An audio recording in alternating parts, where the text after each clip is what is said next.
അതിരാവിലെ എല്ലാം കഴിഞ്ഞ് ഉറക്കമെണീക്കുമ്പോൾ ഞാൻ പെട്ടെന്ന് ഭർത്താവിനെ നോക്കി. ചേട്ടാ, ഈ മനുഷ്യൻ കൂർക്കം വലിച്ച് കിടന്നുറങ്ങാണല്ലോ. ഒരു കാര്യത്തിനും കൊള്ളില്ല. മനുഷ്യനാണെന്നുണ്ടെങ്കിൽ ഒന്ന് ഉറങ്ങാൻ സമ്മതിക്കില്ല എന്ന് ഞാൻ മനസ്സിൽ വിചാരിച്ച് പുറത്തേക്ക് എഴുന്നേറ്റു. ആ സമയത്ത് തന്നെയായിരുന്നു ഇന്നലെ രാത്രി എന്നോട് പറഞ്ഞൊരു കാര്യം. ആരൊക്കെയോ വിരുന്നുകാർ വരുന്നുള്ള കാര്യം. അതും അങ്ങയുടെ ബന്ധുക്കളാരോ. അത് കേട്ട സമയത്തായിരുന്നു ഞാൻ നേരെ അടുക്കളയിലേക്ക് പോയത്. അപ്പോഴായിരുന്നു കേട്ടോ അടുക്കള മുഴുവൻ വൃത്തികേടായി കിടക്കുന്നു. ഇന്നലത്തെ കലാപരിപാടിയും കാര്യങ്ങളുമാണ്. നേരെ വന്ന് കള്ളു കുടിക്കുക, പിന്നീട് ഇങ്ങനെ ബോധമില്ലാതെ കൂർക്കം വലിച്ച് കിടന്നുറങ്ങുക. ഇതിങ്ങനെ സ്ഥിരം പരിപാടിയാണ്. അങ്ങനെ ഞാൻ രാവിലെ തന്നെ എണീറ്റ് അടുക്കളയെല്ലാം ഒന്ന് വൃത്തിയാക്കി ശേഷം മുറ്റവും അതെല്ലാം കഴിഞ്ഞിട്ടാണ് ഞാൻ കുളിക്കാൻ പോയത്. കുളി കഴിഞ്ഞ് ഞാൻ തിരിച്ചു വന്ന് ഒരു സെറ്റ് സാരി എടുത്തെടുത്തു. അത് രാവിലെ ആകുമ്പോൾ എനിക്ക് ആ ഒരു കാര്യങ്ങളാണ് കംഫർട്ട്. അതുകൊണ്ട് തന്നെ സെറ്റ് സാരി എടുത്ത് ശേഷം ചന്ദനക്കുറിയും എല്ലാം ഇട്ട് ഞാൻ പുറത്തേക്ക് ഇറങ്ങിയ സമയത്താണ് ആ വിരുന്നുകാർ വരുന്നത്. പെട്ടെന്ന് ഞാൻ മുറിയിലേക്ക് പോയി അദ്ദേഹത്തിനെ വിളിച്ചു. അതെ, നിങ്ങളുടെ വിരുന്നുകാരൊക്കെ വരുന്നുണ്ട്, എഴുന്നേക്കാൻ നോക്ക്. അവർക്ക് എന്തെങ്കിലും ഉണ്ടാക്കി കൊടുക്കണ്ടേ, എന്തെങ്കിലും സാധനം വാങ്ങിച്ചുണ്ടോ എന്ന് പറഞ്ഞു. അങ്ങനെ അവർ വന്ന സമയത്ത് 2 സ്ത്രീകളും ഒരേ പുരുഷനും ഉണ്ടായിരുന്നു. അപ്പോൾ അവരെ കണ്ട സമയത്ത് തന്നെ ഞാൻ പറഞ്ഞു, ഇവിടേക്ക് ഇരിക്കുക എന്ന് പറഞ്ഞു. അങ്ങനെ അവരുമായിട്ട് സംസാരിച്ച് കുറച്ച് സമയം അങ്ങനെ നിന്നു. അങ്ങനെ കുറേ സമയം കഴിഞ്ഞപ്പോഴാണ് ഇങ്ങനെ ഈ ഒരു ചിക്കനും കാര്യങ്ങളെല്ലാം വാങ്ങിച്ചുകൊണ്ട് വന്നത്. അപ്പോൾ ഞാൻ അടുക്കളയിൽ കയറി ചിക്കനും കാര്യങ്ങളെല്ലാം ഉണ്ടാക്കി വെച്ചു. നന്നായിട്ട് പുകയും കാര്യങ്ങളെല്ലാം ഉള്ളതുകൊണ്ട് തന്നെ ഞാൻ നന്നായിട്ട് വിയർത്തിരുന്നു. നന്നായിട്ട് വിയർത്തുകൊണ്ടാണ് അപ്പുറത്തേക്കൊക്കെ ചെല്ലുന്നത്. അപ്പം തന്നെ എനിക്ക് എന്തോ പോലെയായി. അപ്പോൾ കൂടെ ഉണ്ടായിരുന്ന 2 സ്ത്രീകൾ പറഞ്ഞു, ഞങ്ങൾ ഈ പരിസരമൊക്കെ ഒന്ന് കാണട്ടെ എന്ന് പറഞ്ഞിട്ട് അവർ പോയി. ആ ഒരു കൂട്ടത്തിൽ ആ ഒരു മനുഷ്യൻ എൻ്റെ അടുത്തേക്ക് വന്നു അടുക്കളയിലേക്ക്. എന്തായി കാര്യങ്ങളൊക്കെ എന്നൊക്കെ കുശലം പറയുന്നതൊക്കെ ചോദിച്ചു. അതെനിക്ക് വളരെയധികം സന്തോഷമായിരുന്നു. കാരണം ആളെൻ്റെ അടുത്ത് ചോദിക്കുന്നുണ്ടല്ലോ, ഇതുവരെ വന്നിട്ട് എല്ലാവരും എൻ്റെ അടുത്ത് ചോദിച്ചിട്ടേ ഇല്ല. ആൾ കുറച്ച് സമയം എൻ്റെ അടുത്ത് അടുക്കളയിൽ നിന്നിട്ട് ചോദിച്ചു, എങ്ങനെയുണ്ട് കാര്യങ്ങളൊക്കെ, ഇവിടെ എല്ലാം സുഖമാണോ എന്നൊക്കെ. പെട്ടെന്ന് ഞാൻ പറഞ്ഞു സുഖമാണ്. പെട്ടെന്ന് ഞാൻ ചേട്ടനെ കുറിച്ച് ചോദിച്ചു, എങ്ങനെയുണ്ടവൻ ചോദിക്കുമ്പോൾ ഞാൻ പറഞ്ഞു, ഇന്നലെ നല്ല കലാപരിപാടിയായിരുന്നു, അതുകൊണ്ടാണ് ഇന്നൊരുപാട് ലേറ്റായത് എന്ന് ഞാൻ പറയുമ്പോൾ അയാൾ തന്നെ പറഞ്ഞു, 24 മണിക്കൂറും ഈ കുളിച്ച് നടക്കുന്ന ഒരാളിൻ്റെ കൂടെ എങ്ങനെ ജീവിക്കുന്നത് എനിക്ക് തന്നെ ഒരു പിടിയില്ല കേട്ടോ, എങ്ങനെ ഇവിടെ കിടക്കുന്നു എന്ന് ചോദിച്ചു. പെട്ടെന്ന് ഞാൻ തന്നെ പറഞ്ഞു, അങ്ങനെയൊന്നും ചോദിക്കില്ലേ, ആകെപ്പാടും ബുദ്ധിമുട്ടിലാണ്. അങ്ങനെയുള്ള കാര്യങ്ങളെല്ലാം ഞാൻ അയാളടുത്തും പറഞ്ഞു. കുറച്ച് സമയം ഞങ്ങൾ തമ്മിൽ സംസാരിച്ചങ്ങനെ നിന്നു. അപ്പോൾ ഓരോ കാര്യങ്ങളിങ്ങനെ പറയുന്നുണ്ടായിരുന്നു. അയാളുടെ ജീവിതത്തിൽ നടന്ന കാര്യങ്ങളും അയാളുടെ വിവാഹ കാര്യങ്ങളും അങ്ങനെയുള്ള കാര്യങ്ങളെല്ലാം അങ്ങോട്ടും ഇങ്ങോട്ടും ഡിസ്കസ് ചെയ്ത് പറയുന്ന സമയത്ത് ആൾ എന്നോട് തന്നെ പറഞ്ഞു, എനിക്ക് എൻ്റെ വിവാഹ ജീവിതത്തിൽ ഒരിക്കലും അത്ര ഹാപ്പിയല്ല, എങ്കിലും ഞാനിങ്ങനെ അഡ്ജസ്റ്റ് ചെയ്ത് പോകുന്നേ ഉള്ളൂ. പിന്നെ എനിക്കെപ്പോഴാണെങ്കിലും ശരി തന്നെ ഞാൻ ആഗ്രഹിച്ച ഒരാളുടെ ഒരു സങ്കല്പങ്ങളൊക്കെ ഉണ്ട്. അതൊക്കെയാണ് എനിക്ക് പാർട്ട്ണറായിട്ട് കിട്ടേണ്ട ഒരു ഇത്. അതെനിക്കും കിട്ടിയിട്ടില്ല കേട്ടോ എന്ന് അയാൾ എൻ്റെ അടുത്ത് പറയുമ്പോൾ ഞാൻ അയാളെ നോക്കി. ശരിക്കും ഞങ്ങൾ 2 പേരും ഒരേ തോണിയിൽ തന്നെ ഒരേ ദിശയിലേക്ക് തുഴഞ്ഞു പോകുന്ന 2 ആൾക്കാരാണെന്ന് ഞങ്ങൾക്ക് അപ്പോൾ മനസ്സിലായി. ശേഷം ഞാൻ അയാളടുത്ത് പറഞ്ഞു, ചിലപ്പോൾ ജീവിതം അങ്ങനെയൊക്കെയാണ്, നമ്മൾ വിചാരിക്കുന്ന കാര്യങ്ങൾ അങ്ങനെ പെട്ടെന്ന് കിട്ടില്ലല്ലോ, അതങ്ങനെ കണ്ടാൽ മതി എന്ന് ഞാൻ അയാളെ ഒന്ന് പറഞ്ഞ് സമാധാനിപ്പിച്ചു. അപ്പോൾ അയാൾ എന്നെ നോക്കി ചിരിച്ചു. നമ്മുടെയൊക്കെ ലൈഫ് അങ്ങനെ ആയിരിക്കുമല്ലേ എന്ന് അയാളെൻ്റെ അടുത്ത് ചോദിച്ചു. ഞാൻ പറഞ്ഞു, ചിലപ്പോൾ അങ്ങനെയും തിരിഞ്ഞൊക്കെ വരാമല്ലോ. ഓക്കെ എന്ന് അയാൾ എൻ്റെ അടുത്ത് പറഞ്ഞ് അയാൾ അകത്തേക്ക് കയറിപ്പോയി. കുറച്ച് സമയം കഴിഞ്ഞ് ആ 2 സ്ത്രീകൾ അകത്തേക്ക് വന്നു. ശേഷം ഞാൻ അവർക്ക് ഭക്ഷണം റെഡിയാക്കി കൊടുത്തു. എല്ലാവരും ഒരുമിച്ചിരുന്ന് ഭക്ഷണം കഴിച്ചു. ആ സമയത്ത് കുടിയനായ എൻ്റെ കെട്ടിയവൻ അവിടെ നിന്ന് ഇറങ്ങി വന്ന് അതിൻ്റെ മുമ്പിൽ ഇങ്ങനെ എന്തൊക്കെയോ കാണിക്കുന്നുണ്ടായിരുന്നു. ആ സമയത്ത് ഞാൻ അയാളുടെ അടുത്ത് പറഞ്ഞു, സ്മെല്ല് വരുന്നുണ്ട്, അവരുടെ തൊട്ട് നിൽക്കുന്നതൊക്കെ സൂക്ഷിച്ചു വേണം എന്ന് പറഞ്ഞു.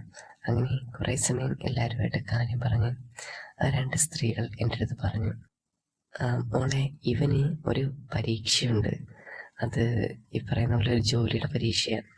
അപ്പോൾ എന്തൊക്കെയായാലും ആളെന്ന് ഇവിടെ നിന്നോട്ടെ, ഇവിടുന്ന് അടുത്താണ് പോകാനും കാര്യങ്ങളൊക്കെ, അതിനും കൂടി വേണ്ടിയിട്ടാണ് ഞങ്ങൾ വന്നത്.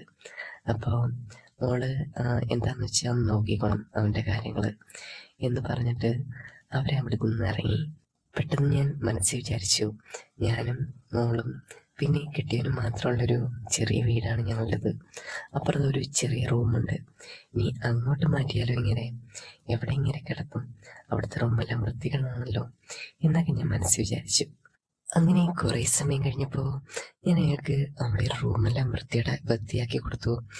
അതിനുശേഷം ഞാൻ പറഞ്ഞു, ഇന്ന് ഇവിടെ താമസിച്ചുള്ളൂ, എത്ര ദിവസം വേണ്ടി വരും എന്ന് ചോദിച്ചപ്പോൾ അയാൾ പറഞ്ഞു, എനിക്ക് 2 ദിവസം മതി, പിന്നെ കുറച്ച് കാര്യങ്ങൾ പഠിക്കാനുണ്ട്, അപ്പം അതിൻ്റെ കാര്യങ്ങൾ അവിടെ നോക്കണം. അപ്പം ഞാൻ പറഞ്ഞു, പഠിത്ത കാര്യങ്ങളൊക്കെ അത് സെറ്റാവുമെന്ന് അറിയില്ല കേട്ടോ, കാരണം ഇവിടുത്തെ ആളാണെന്നുണ്ടെങ്കിൽ രാത്രി കുടിച്ചിട്ട് വന്നാൽ പിന്നെ ബഹളവും കാര്യങ്ങളൊക്കെയാണ്, അപ്പം അതൊക്കെ ഒന്ന് അഡ്ജസ്റ്റ് ചെയ്യണം എന്ന് ഞാൻ അടുത്ത് തമാശയുടെ രീതിയിൽ പറഞ്ഞു. അപ്പം അയാൾ എൻ്റെ അടുത്ത് പറഞ്ഞു, അതൊക്കെ മനസ്സിലായി, അങ്ങനെയൊക്കെ ഉണ്ടാവുമെന്ന്, അതെന്താണെന്ന് വെച്ചാൽ ഞാൻ അഡ്ജസ്റ്റ് ചെയ്തോളാം എന്ന് അയാളും പറഞ്ഞു. അങ്ങനെ ഞാൻ അയാളുടെ മുറിയിൽ നിന്നിറങ്ങി പുറത്തേക്ക് വന്നു.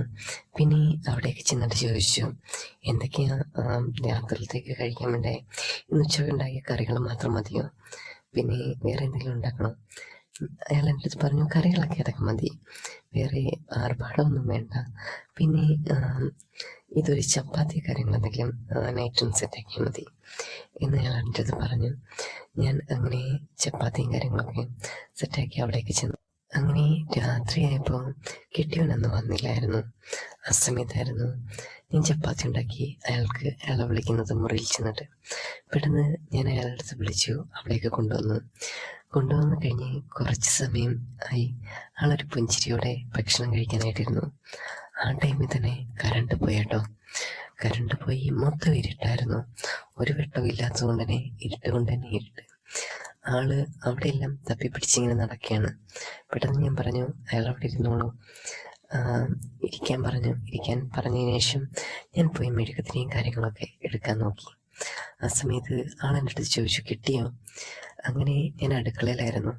ഞാൻ പറഞ്ഞു, കിട്ടിയില്ല. പെട്ടെന്ന് അയാൾ തപ്പിപ്പിടിച്ച് അവിടേക്ക് വരുന്നുണ്ടായിരുന്നു. ആ സമയത്ത് ഞാൻ ഇഷ്ടത്തിൽ നിൽക്കുകയായിരുന്നു. പെട്ടെന്ന് ആള് അലമാരയിൽ എന്തൊക്കെയോ നോക്കുന്നു. അങ്ങനെ അലമാരയിലൊക്കെ തപ്പി ഇങ്ങനെ വരികയായിരുന്നു. പെട്ടെന്ന് എൻ്റെ അടുത്തെത്തിയ സമയത്ത് ഞാൻ പറഞ്ഞു, അവിടെ നില്ല കേട്ടോ, ഞാനിവിടെ നിൽപ്പുണ്ട് എന്ന് പറഞ്ഞു. പെട്ടെന്ന് അയാളുടെ അടുത്ത് ഞാൻ കണ്ടില്ല എന്ന് പറഞ്ഞിട്ട് ആൾ അവിടെ തന്നെ നിന്നു. ഞാൻ പതുക്കെ മെഴുകുതിരി നോക്കാൻ തുടങ്ങി. മെഴുകുതിരി എന്തോ ഉള്ളിലും കണ്ടിരിക്കുകയായിരുന്നു. പെട്ടെന്ന് ഞാൻ പറഞ്ഞു, മെഴുകുതിരി കാണുന്നില്ല, ഇവിടെ നോക്കുകയാണ് കേട്ടോ. അപ്പോൾ ആള് പറഞ്ഞു, ഞാനിവിടെ നോക്കാം എന്ന് പറഞ്ഞ് ആളും അവിടേക്ക് എനിക്കൊപ്പം തപ്പി നോക്കാൻ തുടങ്ങി. അങ്ങനെ തപ്പി നോക്കി ഏറ്റവും അവസാനം ആള് ആ ഒരു മെഴുകുതിരി കയ്യിലെടുത്തു. ദാണ്ടേ എൻ്റെ കയ്യിലുണ്ട് കേട്ടോ എന്ന് പറഞ്ഞിട്ട് എൻ്റെ കയ്യിലേക്ക് എടുത്ത് തന്നു. ഞാൻ അതുമായിട്ട് നേരെ ടേബിളിലേക്ക് വന്നു. ടേബിളിൽ വന്നു കഴിഞ്ഞിട്ട്, പിന്നെ ഇനി തീപ്പെട്ടി തപ്പണമല്ലോ എന്ന് ഞാനിങ്ങനെ പറഞ്ഞു. അപ്പോൾ ആൾ പറഞ്ഞു, അയ്യോ ഇതൊന്നും എടുക്കാനാണ് വന്നത്, അന്നേരം തന്നെ നോക്കണ്ടേ, വാ നമുക്ക് നോക്കാം എന്ന് പറഞ്ഞ് ആളും എൻ്റെ കൂടെ തന്നെ വന്നു. പേടിക്കണ്ട, ഞാനിവിടെ ഉണ്ട് കേട്ടോ എന്ന് ആളെൻ്റെ അടുത്ത് പറഞ്ഞു. അതിനുശേഷം ആള് നേരെ മെഴുകുതിരി തപ്പാനായിട്ട് ഞാനും ആളും കൂടെ അവിടെ നിന്ന് ഇങ്ങനെ നോക്കി കഴിഞ്ഞിട്ട് ഒരു തീപ്പെട്ടിയും കാര്യങ്ങളും എടുത്ത സമയത്ത് തന്നെ ഞാൻ പറഞ്ഞു, വേണമെങ്കിൽ ഗ്യാസ് കത്തിച്ചിട്ട് അങ്ങനെ എന്തെങ്കിലും ചെയ്യാമെന്ന് പറഞ്ഞു. അപ്പം പുള്ളിക്കാരൻ പറഞ്ഞു, അതിനും തീപ്പെട്ടി വേണമല്ലോ. ഞാൻ പറഞ്ഞു, ലൈറ്ററുണ്ട്, അത് വെച്ച് കത്തിക്കാമല്ലോ എന്ന് പറഞ്ഞപ്പം ആൾ പറഞ്ഞു, എൻ്റെ കിട്ടി കേട്ടോ എന്ന് പറഞ്ഞ് ഞാനും അയാളും കൂടെ തിരിച്ച് ടേബിളിൻ്റെ അടുത്തേക്ക് തന്നെ വന്നു. അങ്ങനെ ടേബിളിൻ്റെ അടുത്ത് വെച്ചിട്ട് ഞങ്ങൾ ആ മെഴുകുതിരി കത്തിച്ചു. മെഴുകുതിരി കത്തിയ സമയത്ത് തന്നെ ആൾക്ക് എൻ്റെ മുഖം നന്നായിട്ട് കാണാൻ പറ്റുന്നുണ്ട്, ആളുടെ മുഖം എനിക്ക് നന്നായിട്ട് കാണാൻ പറ്റുന്നുണ്ടായിരുന്നു. അങ്ങനെ രണ്ടുപേരും നന്നായിട്ട് ചിരിച്ചു. ആ സമയത്ത് എന്തോ ഇരുട്ടിൻ്റെ സമയമാണല്ലോ, അതുകൊണ്ട് തന്നെ മഴയും ഒക്കെ ഉണ്ടായിരുന്ന കണക്ക് എനിക്ക് ഫീൽ ചെയ്തു. അങ്ങനെ ഞങ്ങൾ രണ്ടുപേരും കൂടെ മെഴുകുതിരി കത്തിച്ച് അതിന് ഫ്രണ്ടിൽ നിന്ന് ഭക്ഷണം കഴിക്കാൻ തുടങ്ങി. അപ്പോൾ അയാൾ എന്നെ നോക്കുന്നുണ്ടായിരുന്നു ഒരു പുഞ്ചിരിയോടെ. ഇങ്ങനെ ഒരവസരം, ഒരു ക്യാൻഡിൽ ലൈറ്റ് ഡിന്നറാണല്ലോ എന്ന് ആളെൻ്റെ അടുത്ത് പറഞ്ഞു. ഞാൻ അത് കേട്ടപ്പോൾ ഒന്ന് പുഞ്ചിരിച്ചു. ഞാനിങ്ങനെ ചോദിച്ചു, നേരത്തെ ക്യാൻഡിൽ ലൈറ്റ് ഡിന്നർ കഴിച്ചിട്ടുണ്ടോ ശരിക്കുമുള്ള എന്ന് പറയുമ്പോൾ നമുക്കെവിടെയാണ് സമയം എന്ന് ആളെൻ്റെ അടുത്ത് തിരിച്ച് പറഞ്ഞു. അങ്ങനെ കുറേ സമയം ഞങ്ങളിങ്ങനെ കഥ പറഞ്ഞ് കാര്യങ്ങൾ പറഞ്ഞ് അങ്ങനെ കഴിച്ചുകൊണ്ടേയിരുന്നു. ഈ ഒരു കഥയുടെ അടുത്ത ഭാഗം എന്തൊക്കെയായാലും അത് അപ്ലോഡ് ചെയ്യുന്നതായിരിക്കും.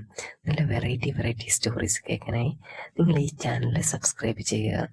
ഞാൻ നിങ്ങളോടൊപ്പം ഉണ്ടായിരിക്കും. അപ്പം എല്ലാവർക്കും ഗുഡ് നൈറ്റ്, ശുഭരാത്രി.